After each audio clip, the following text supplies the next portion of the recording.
Hello বন্ধুরা, আমরা আজকে ব্রাজিল আর্জেন্টিনার ইন্টারন্যাশনাল টুর্নামেন্ট, যেখানে দক্ষিণ আমেরিকা এবং নর্থ আমেরিকার কিছু দল পার্টিসিপেট করবে কোপা আমেরিকা টাইটেলের জন্য। লিওনেল মেসি এবং তার দল আর্জেন্টিনা এই টুর্নামেন্টে আসছে অ্যাজ এ ডিফেন্ডিং চ্যাম্পিয়ন, এবং তারা টার্গেট রাখবে যে মেসি, এই যেখানে মেসির বয়স প্রায় 35-এর ওপরে হয়ে গেছে, সেখানে তারা চেষ্টা করবে যে মেসিকে আরেকটি কোপা আমেরিকা টাইটেল গিফট করা যায়। মেসির মেজর ইন্টারন্যাশনাল টাইটেলের স্ট্রিক শুরু হয়েছিল কোপা আমেরিকা দিয়ে, যেখানে ডিমারিয়া উইনিং গোল স্কোর করে অ্যাগেনস্ট ব্রাজিল, আর সেইখান থেকে মেসির ইন্টারন্যাশনাল ট্রফি গিয়ে বেড়ে দাঁড়ায় ফিফা ওয়ার্ল্ড কাপের সাথে।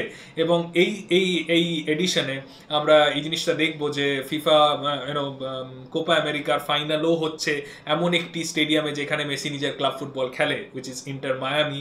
এবং সেইখানে সে সব থেকে গুরুত্বপূর্ণ হয়ে দাঁড়াবে মেসির nostalgia of playing at the same stadium যেখানে সে নিজের ক্লাব ফুটবল খেলে, এবং to help Argentina win yet another Copa America. এখানে খুব গুরুত্বপূর্ণ কথা এটা বলে রাখা ভালো যে Argentina is the joint most successful team in Copa America, এবং এই এই এডিশন যদি তারা জিতে যায়, they will surpass Uruguay to become the most successful team. সুতরাং মেসির কাছে অনেকগুলো রেকর্ড মেসির সামনে আছে যেটা সে ব্রেক করতে পারে, এবং মেসি চেষ্টা করবে যে নিজের last the last dance of Lionel Messi কে কোপা আমেরিকা 2024-কে, যেখানে মেসির শেষ ডান্স বলা হচ্ছে বিশ্বকাপ, যদি সে বিশ্বকাপ না খেলে, এইখানে যাতে সে একটি ট্রফি নিয়ে রিটায়ার করে। আমরা সাউথ আমেরিকার দ্বিতীয় দিকপাল দলের ব্যাপারে যদি কথা বলি, ব্রাজিল অসামান্য একটি প্রিপারেশন নিয়ে নামছে, কারণ ব্রাজিল খুব গুরুত্বপূর্ণ কিছু প্লেয়ারদেরকে বাদ দিয়েছে। অবভিয়াসলি তারা নেইমারকে ছাড়া এডিশনে ঢুকছে, কারণ নেইমারের একটি এসিএল ইনজুরি হয়েছিল অক্টোবরে উরুগুয়ের বিরুদ্ধে খেলার সময়, এবং সে ইন টাইম রিকভার করতে পারেনি, এবং সেটা একটা বিরাট বড় সমস্যা হয়ে দাঁড়াতে পারে ব্রাজিলের কাছে। অফকোর্স তারা প্রচুর নতুন প্লেয়ার নিয়ে নামছে।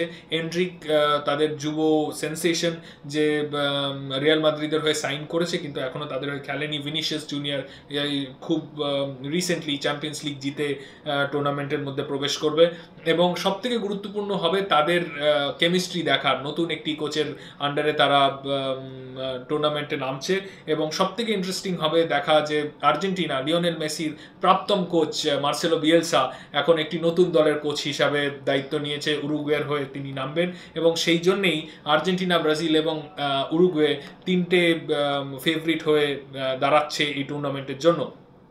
আমরা যদি এমন একটি দলের কথা বলি যাকে কেউ চান্স সেভাবে দিচ্ছে না, সেটি হলো কলম্বিয়া। গত 1.5 বছরের মধ্যে ব্রাজিল, স্পেন, জাপান এরকম দিকপাল দলেদের হারিয়েছে। The last time Colombia lost a match was against Argentina. সুতরাং এইখানে সবথেকে গুরুত্বপূর্ণ জিনিস হয়ে দাঁড়াবে কলম্বিয়ার কেমিস্ট্রি অ্যাজ এ টিম। তাদের মধ্যে ইন্ডিভিজুয়াল স্টার কিছু আছে, যেমন James Rodriguez, Cuadrado, Caicedo, Chelsea premier league দল চেলসির হয়ে কাইসেদো খেলে, এবং সেরকম ইন্ডিভিজুয়াল স্টার থাকা সত্ত্বেও সবথেকে গুরুত্বপূর্ণ হয়ে দাঁড়িয়েছে কলম্বিয়ার গোল স্কোরিং অ্যাবিলিটি, এবং সেই জন্যে তারা গত 1.5 বছরের মধ্যে তারা একটিও ম্যাচ হারেনি। সেই কনসিস্টেন্সির জন্যেই কলম্বিয়া একটি ডার্ক হর্সের খেতাব নিয়ে এগোচ্ছে এই টুর্নামেন্টের মধ্যে।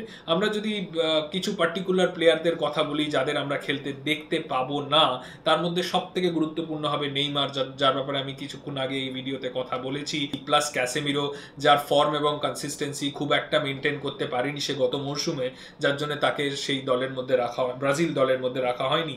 সুতরাং ব্রাজিলে এমন কিছু প্লেয়ার নেই, যেমন আন্তর্জাতিক ফুটবলের ভক্তরা রিচার্লিসনকে দেখেছিল অসামান্য একটি বাইসাইকেল কিক মেরেছিলেন তিনি ফিফা ওয়ার্ল্ড কাপে, তাকেও বাদ দেওয়া হয়েছে কারণ সে ইন টাইম ফিট হতে পারেনি। সুতরাং খুব তাবৎ কিছু প্লেয়ার যারা আর্জেন্টিনা এবং ব্রাজিলের মধ্যে নেই।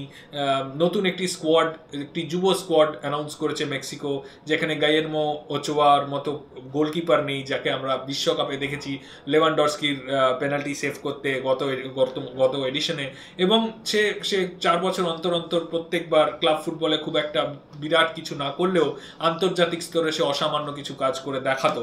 সুতরাং ওচোয়া, ক্যাসেমিরো, নেইমারের মতো দিকপাল ফুটবলাররা এই সামনের কোপা আমেরিকায় থাকবে না, কিন্তু আমরা আপনাদের প্রত্যেকটা ম্যাচের রিয়েল টাইম আপডেট দেব ব্লগ, স্টোরি এবং ভিডিওর দ্বারা।